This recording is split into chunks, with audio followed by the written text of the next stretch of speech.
సర్వాభరణాలు. మూడో ప్రదర్శన సమయానికి వాళ్ళ భర్తలు వచ్చి వాళ్ళని తీసుకెళ్ళారు. ఇంకేమైపోతారో అని బెంగ వచ్చి. కథలో చూసుకోండి, మీకు అలాగే ఉంది సరిగ్గా. అనుమానం వల్ల 3 కరెక్ట్గా చెప్పాను. సరిగ్గా ఇదే. మూడో ప్రదర్శన సమయానికి వాళ్ళ భర్తలు వచ్చారు. నాకు అర్థం కాదు. అప్పటికి వాళ్ళు రావడం ఎందుకు అంటే వాళ్ళకు కూడా ఆభరణాలు కావాలేమో. వాళ్ళకి ఇంకా అనుమానం వచ్చింది, ఈ బంగారం వచ్చి ఇటే బజారుకు పోతారు వీళ్ళు, ఇంటికి రారు ఇంకా. అందుకని ఎవడ భర్తలు వాళ్ళ దగ్గరికి వచ్చి వాళ్ళ భార్యను తీసుకెళ్ళారు. ఎందుకైనా మంచిది ఇంటికి తీసుకెళ్దామని. కాబట్టి మనకి వరలక్ష్మి వ్రతం నాడు కనకధారాస్తవం లేకపోతే పూజ అనగానే ఆసక్తి, ఎందుకంటే బంగారం వస్తుంది. కూటికి లేనివాడికి బంగారం కాదు, అన్నం కోసం చేసినా, నిజంగా బంగారం కోసం చేసినా మనం సమర్థించాల్సిందే. మనకు ఉంది కదండి బంగారం. ఇప్పటికే ఒక బ్యాంకు లాకర్ చాలకు 6 బ్యాంకు లాకర్లు పెట్టాం. ఏ లాకర్లో పెట్టాడో పెళ్ళడానికి తెలియదు, మొగుడికి తెలియదు. ఇద్దరు చెరువు లాకర్లో పెట్టేస్తారు. ఒంటి మీద పెట్టుకునే ధైర్యం లేదు. లాకర్కే ఈ ఆభరణాలన్నీ. సర్వాభరణాలు ఎవరు ఉంటాయంటే లాకర్ని మించిన లక్ష్మీదేవి లేదు ప్రపంచంలో. బ్యాంకు లాకర్ని మించిన లక్ష్మీదేవి లేదు. ఆవిడికే మొత్తం అన్ని.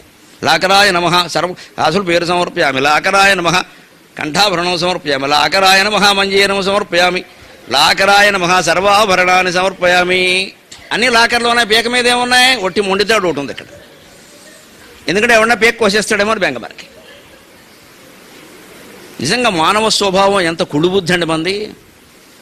మనకు అవసరం లేదా? మనం పెట్టుకోలేమా? పెట్టుకునే ధైర్యం లేదా? చేయించుకుని లాకర్లో పెడతావా? ఆ లాకర్లో పెట్టాక మళ్ళీ తర్వాత గొడవ అవుతుంది. కూతురికి ఇవ్వాలా, కోడలికి ఇవ్వాలా? అమ్మా, అదో పెద్ద ప్రపంచ సంగ్రామం. తల్లి ఆశ కూతురికే ఇవ్వాలి, కోడలు ముట్టుకుందుకు వీల్లేదు. అందుకని ఏ లాకర్లో ఉన్నాయో లాకర్ తాళాలు ఎక్కడున్నాయో అమెరికాలో ఉన్న కూతురికి చెబుతుంది, కానీ పక్కింట్లో ఉన్న తన ఇంట్లోనే ఉన్న కోళ్ళకి చెప్పదు. తెలియకూడదు. కోళ్ళే అమెరికాలో ఉన్న కూతురికి చెబుతుంది. అవసరమైతే లాకర్ తాళాలు కొరియర్లో పంపిస్తుంది, అమెజాన్ కొరియర్లో.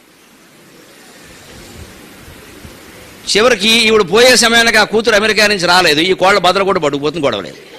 నమశివాయ. మన బుద్ధులు ఇలాగే ఉంటాయి.